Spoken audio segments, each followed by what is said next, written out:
What stood out most to you guys about Anthony Davis this season? Not just last night, but this season in general. He's he's played in all but 2 games? 2. I actually agree with Darvin. I don't think AD cares. I think winning is the ultimate thing for him. Every guy cares about numbers and production and all that stuff, but AD, winning games is what matters to guys on this team. I think AR for sure. You know, guys that don't really care too much about their own personal, as long as they're winning. Like, that's why AD's not always demanding the ball. He just wants to win games. I thought it was interesting that he took that loss so hard in Utah and blamed it on himself, but that's what leaders do, and I think that's what best players do, because at the end of the day, guys, he had a game, I said this on the pregame show yesterday, that only Kareem Abdul-Jabbar has had in the Laker uniform, and it was a horrible game for him. He had 15, 15, 10, and 5, or whatever it was, 4. 15, 15, and 11, and... Yeah, 4. I think it was 4 blocks. Bunch of turnovers, didn't shoot well. 10 assists, 4 blocks. But he was 5 of 21.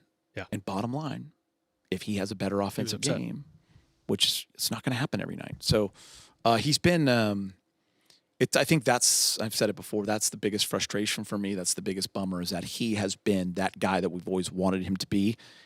And it's the same, it's not equating to wins like it did back in 2020 and 2021. You know, it's just not. We're a game under 500 and halfway point. And it's frustrating. It's just reality. It's facts. I'm not, sky's not falling. I'm not, giving up. But like, that is a huge bummer that he has not missed games and he's played at this level, Brez.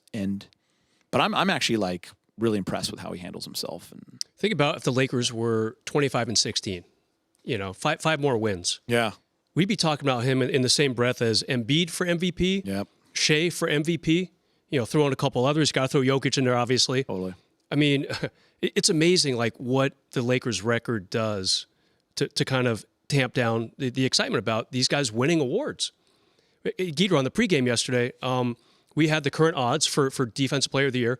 Number 1 was Gobert. His team's in first in the West. Number 2 is Chet. His team was second in the West. AD was still 3, which is commendable because at the time, his team was 11th in the West. And to have those guys ahead of Anthony Davis. I know. That award to me is, when you watch how they play defense. Chet, yeah, he blocks shots. He's good. He's but good. AD has to do so many things. Right.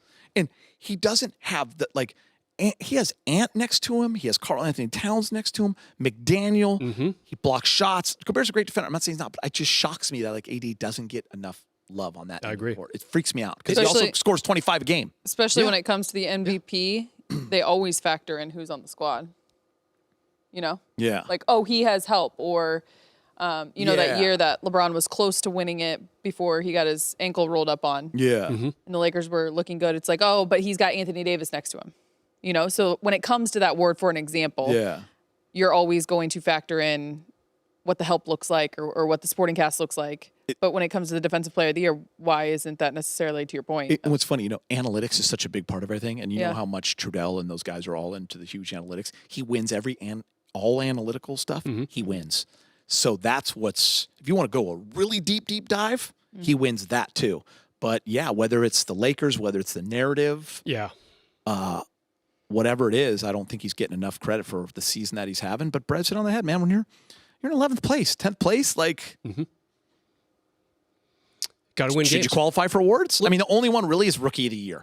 No one really cares what your record is because usually you're on a crappy team. Chet is the outlier in that. And Coach of the Year sometimes goes to a team that went from 14th to 6th. For sure. This year it's going to be one of the teams we talked about, probably Minnesota or OKC.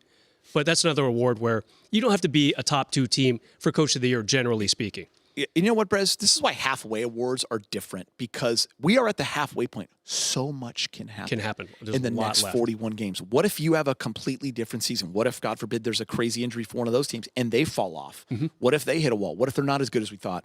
What if the Lakers turn? So much can change. But those narratives for these awards are built early. It's hard to overcome. Yeah, exactly. AD's 9-1 to win Defensive Player of the Year. Something crazy like that. 8-1, 9-1.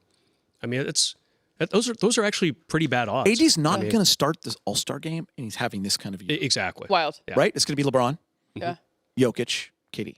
Yep. Because of votes. Well, that's half the vote. There's still 25% media vote, 25% your peers, the other players. So maybe AD can pass. I guess KD would be the guy he would pass, but... You can't pass LeBron. You can't pass Jokic. Yeah. You're not off to a good start if you're fourth Yeah. in the 50% portion, which is what the fan vote is. Yeah.